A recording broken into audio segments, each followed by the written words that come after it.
Hello and welcome to Legacy Makers, which is a podcast that I do with Giles Trendle. And this is the offbeat episode, episode 8, and it relates to our last guest episode, which was with Nisreen Elsaim, a Sudanese climate activist. And that was episode 7 of Legacy Makers. And we had a really interesting conversation with Nisreen, who had just returned, well, not just, but she had been at Change Now in Paris. And we discussed a whole host of topics related to the climate. But there was something that was a thread in our conversation. But I'll just stop it there before I say any more and let Giles introduce himself. Giles. Yeah, hi there, I'm Giles. My background is in media. I was formerly the managing director of Al Jazeera English, and now I do a number of different media projects. And one of them is this podcast with Sangeeta. So, yes, we had a chat with Nisreen, and she had just got back from the Change Now conference, which is a big conference in Paris where global leaders around sustainability meet every year. And Sangeeta, one of the things she was talking about was diversity and diversity on the panels. And she made the point that the majority of guests were American, European. And of course, there are logistic reasons why that might be the case. But I think it's an important point. What did you make of the point she made about the how there should be more people from the global South speaking at such international conferences? Yeah, Nisreen's not wrong. We know that from the global stage, there is not enough voices from the global South. And when we do have voices from the global South, they tend to be the same voices. And as Nisreen quite rightly said, there's a whole continent, continents. You've got Africa, you've got Asia, and yet we keep finding the same people. And, people in the global South have been affected by climate change long before we've even acknowledged here in the West that climate change is a problem. It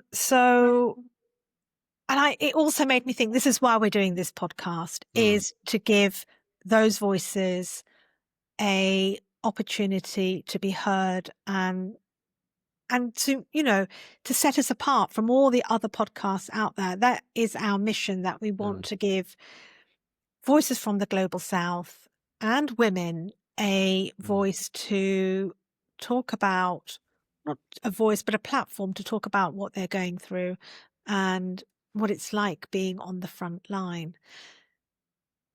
But I'm going to quickly move it on, Giles. Yeah, sure. Because what really struck me with the Nisreen conversation is that Sudan has been in conflict. It's got a civil war. And she talked about how since the pandemic, we have now more places in the world at war. And it's also something you said, which has really struck a chord with me, which is we're not really, even within the climate movement, we've not really joined the dots between war and conflict, war and climate. And you made a very interesting, you raised an interesting point, which is, can the world reach net zero when we're in conflict? And I just would like to hear a little bit more what you've got to say. Yeah, I think there are definite connections, as we've spoken about in previous episodes on about the connection between war and climate. And we will move on from this because we've had it's come up in a number of past episodes, but it's worth stating again that there are high climate costs to war, both in the military machinery, the operating bases, the military bases around the world, the war machine, the emissions from the war machine, the destruction and pollution, and then even eventual reconstruction, the climate cost of reconstruction. So there's huge costs. And of course, the military, again, we've said this, but it's worth restating, the military do not have to declare their emissions. I think it was during the Kyoto Protocol, where it was the US military that led the way in arguing that they didn't need to declare their military emissions, their carbon emissions, because it was a case of national security, or I believe that was one of their arguments. And so we can't just talk about trees and plants and greenery without realizing that humans are killing each other. There's terrible wars going on, and we can't divorce the climate conversation from those things that are happening around the world, whether it's Ukraine, Gaza, Sudan, Myanmar, Democratic Republic of Congo, or wherever else. The areas of conflict are, as this report has said, are growing. And so we're getting further and further away from being able to come together and deal with the climate emergency that we all need to face and deal with. Yeah, no, I think it's just such an important point to make, and for us all to just join that dot, that there is a climate consequence of war that we're not really discussing or picking up. But as you say, we're not going to dwell on this because there are lots of other things happening that we've been reading. Would you like to start with anything that's come across your desk that you want to share? So I think one thing that stood out to me in what I was reading recently was the fires in Canada, the wildfires. Of course, Canada, wildfires happen regularly in North America. But I was intrigued to see that the plumes of smoke had from the fires in Canada had reached all the way over to Europe, and not just northwestern Europe, but even as far as Greece. Some of the plumes of smoke had made the sky orange. The smoke is very high up in the atmosphere, but it struck me as something that was quite amazing, that smoke had even reached all the way across the Atlantic. And as I said, wildfires are common in North America, but I know Canada I think the biggest fire it had was in 2023, when an area the size of England was burnt. Not quite the size of the UK, but certainly the size of England was burnt. And it's staggering how these wildfires start and what they do to the land. And Canada has, I think, around 9% of the world's forests are in Canada. So it's something, and of course they are a driver. Fires are a driver of and a symptom of climate change. They are happening because the world is getting hotter, temperatures are getting hotter, the air is warmer and drier. But also the fires are a driver of climate change because all that that's a carbon sink that is burning and releasing a lot of carbon emissions and greenhouse gases. So yeah, that was one thing that stood out. And if I may just say, linked to that is another story I read, which is kind of unrelated, but sort of related. And it was in the Financial Times, and it was about how insurance companies in the US, so not Canada, but in the US, their profits had doubled in the year 2023 and 2024. So although you're having these disasters, floods, storms, hurricanes, wildfires, even in the US, it's interesting that the insurance industry in the US have doubled their profits. So they have offset their losses by hiking up the Insurance premiums. And so it's the customers who are paying. And it's just struck me as there will always be a way, there will always be businesses extracting and making money, and it's all about the profit. I wanted to ask you about the plumes that now are being sort of seen over Europe and even parts of Greece. Is that because we are better at tracking that from satellites, or is this a sort of like a consequence, that the forest fires now are more intense, or Why is that? Are we seeing I think, these? yes, it's tracked by satellites, so I think Yeah. we're better at tracking it. But it's noticeable. I was reading an article about how it's noticeable to the human eye, a Mm. slightly more orange tinted sunset, which might look very beautiful, but Yeah, I of was course thinking. it's related to Yeah. wildfires and the smoke. Yeah, not so beautiful. Yeah, Yeah, sinister. Well, yeah. yes. What about Well, you? yeah, I'm Carol, just what gonna did you pick up from this week? yeah, there are quite a few things actually. So, Go for it. um, first of all, Prime Minister Modi, the Prime Minister of India, tweeted on the 9th of June that that India now is going to be a global leader in climate action Mm, with its 1.4 billion population. mm. That was his message on And X. it's the world's fourth largest economy, I think. Is that right? Yeah, it's Yeah. grown.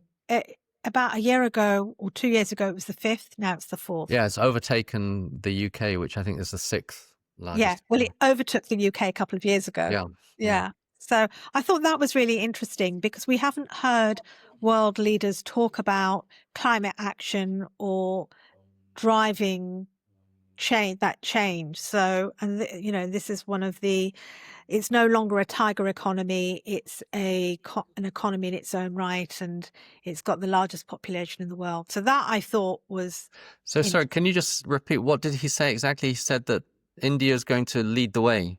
in climate action. Yeah. Through technology, through innovation, and through its 1.4 billion human resource of Because people. at the moment, the argument is China is doing very well Mm. in in in pioneering electric Renewables. vehicles, Yeah. renewables. So it's interesting that China neighboring India, that Yeah. between the two of them, they could, um, they could be Change the quite world for the better. pioneering in leading the way in the green technology and renewables. Yeah. Yeah. So that was just interesting. But what I really wanted to sort of just flag up is about a week ago, Western Politics, which I'm a big fan of, Mm. had Ed Miliband on, the Energy Secretary from the UK, talking about his career. And in part two of Western Politics, he really talks about being an energy secretary, his role, his belief in the UK, what it can do with our ambitions for net zero. And when you strip all that conversation down, what was really interesting is Ed talked about the next generation. And his argument is, what will we tell the next generation when we are the generation that could have done something, made a difference? What will we be saying to them? And it just made me think, when you strip it all down, he's really talking about legacy. Mm. Yeah. And I just thought that was really interesting because I have, as you know, I've got this interest in legacy and It's the name of what, this podcast, yeah, as well as exactly. your book. Yeah, but yeah. So I just thought that was really interesting. And also just staying with Ed Miliband for a moment longer, is he has talked about future builds in this country, future housing builds, and that they must include solar panels. Mm. I thought that's a no-brainer. Do you Mm. know? We need to be building for the future. It's not just about housing, but what kind of housing are we building? And Mm. that's also, part of this whole legacy conversation. Mm. Because housing for the future will need to be, especially in this country, will need to be robust to the growing temperatures, although it doesn't feel like it right now, but temperatures are increasing in the UK. Um, we have declining of the swift population, so we Mm. need to be building with swift bricks. There's all these things that we could be doing What are with swift nature bricks? in mind. So swifts are the birds, Yeah. And there's been this whole sort of debate that we don't really have to care about swifts, the birds, because right now with our current housing, they nest in lots of crevices Mm. and places that they can find. But if we continue building the way we are, which is just concrete without these kind of nooks and crevices, then we're going to see their population decline even further. And so there's been a whole conversation So within. swift bricks are bricks with crevices or Oh, holes yes. in, Yeah. designed Yes. for swifts Yeah. to nest in. Yes. Yeah. Hmm. So this is, again, I consider that building for the future, because you want to take species with you. You don't want to sort of, be part of the challenge for these pollinators, because they are pollinators. Hmm. At the same time, they come from Africa. They're Yeah, I here. remember. They I bring. remember hearing that they come from Congo, or they Yeah, fly far as from the Congo. It's a 9-month journey, and they yeah, will travel to exactly the same place in correct. the UK or wherever in Yeah, Europe. yeah. So they're clever. They're Yeah. really clever. They have an instinct, and we should be protecting Yeah. them. Still build for the future, but build with our whole ecosystem in mind. Hmm. So I thought that was, there is a debate going on, because Swift bricks obviously has a cost. Hmm. But really, when you think about that cost, and you think about in 10 years' time, that cost, you're going to recover that, and you're going to recover the swift bird population. Hmm. But we seem to have this very short-term thinking.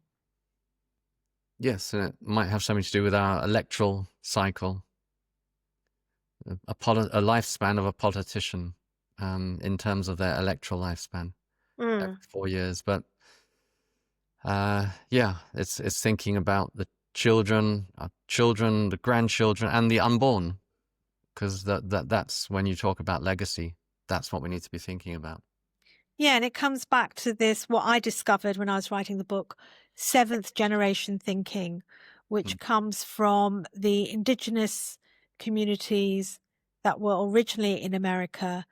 And they have seventh generation thinking whenever they're planning anything for the future. So they just don't think about themselves. They think about seventh generation's time to come. How will that policy or whatever they're thinking of doing affect the future? So that's 7 generations. What? That's about, my maths, 150 years down the line Mm, or more. mm. And Japan and Wales here in the UK, are using that seventh generation thinking in lots of their policy and frameworks, especially with climate. Yes, it would be interesting to talk to the person in Wales, who's, yeah, maybe that's something we want to look into. Yeah. So there's lots of interesting things out there. Have you got anything else to add? One thing, I was at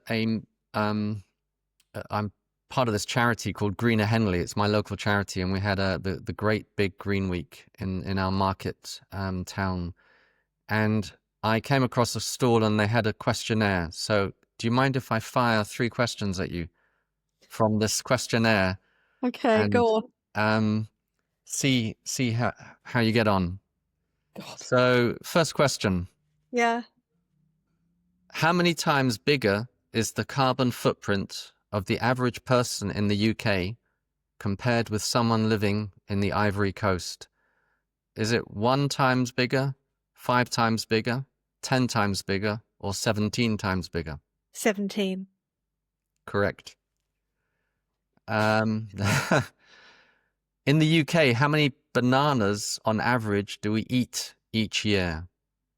1 billion, 2 billion, 4 billion, or 5 billion? Oh, I want to say 5, but I'm thinking 4. What, 5? Yeah, You had it right Why? first time, 5 billion.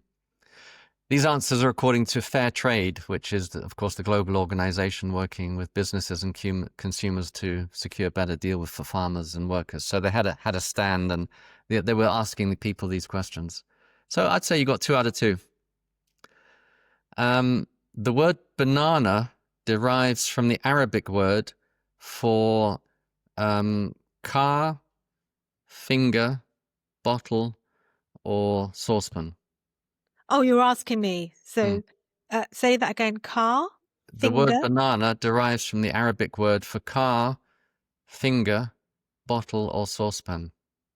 I think finger. Yeah. Oh, Well done. 3 out of 3. There you go. woohoo. Do I get a prize? Just the prize of knowing that you got them right. Oh, thanks. That's really backhanded. Oh, that's good.